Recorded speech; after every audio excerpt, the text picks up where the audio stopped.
back to another episode of Style Bites. I'm Cheryl. And I'm Elizabeth. And today we have a Chinese New Year special. So I'm going to be showing you how to make a traditional dessert. And I'm going to show you how to prepare your very own yusheng salad. Can't wait!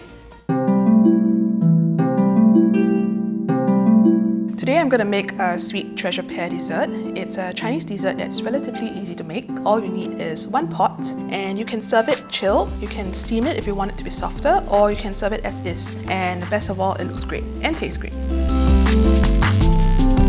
To start, soak some white fungus in a bowl of water for half an hour. When it gets plump, you know it's ready. Pour in 2 liters of water, and then you set it to boil. So once the water comes to a boil, you can prepare to put in the white fungus. If yours comes in a big piece, you can start shredding it a little bit so that it's bite-sized when you eat it. You can start adding the dates. So you can add in the goji berries. And then after that, you can add in the little almonds.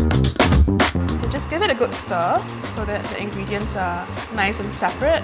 After which you can add in the rock sugar.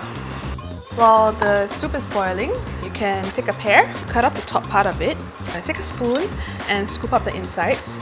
Don't forget to leave a little bit of allowance at the sides. So it's been about half an hour now and it smells amazing. So to plate, you use a spoon. You add some dried longans as well. And once those are in, you can start spooning in the soup into your little pear bowl.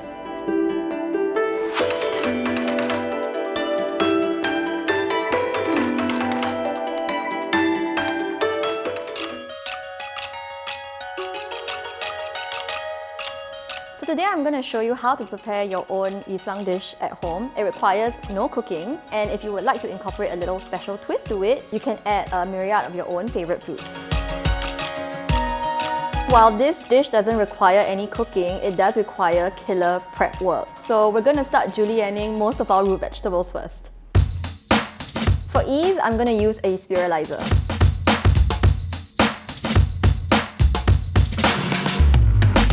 Next, we're going to cut up the smaller fruits. So I'll start with the strawberries first.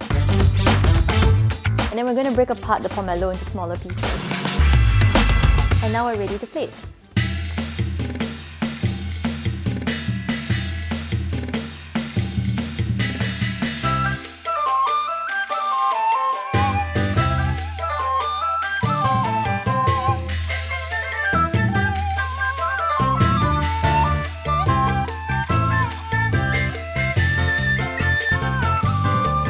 And there you have it, a perfect start and an end to your Chinese New Year feast. Are you ready to get tossing? Yes! Let's go!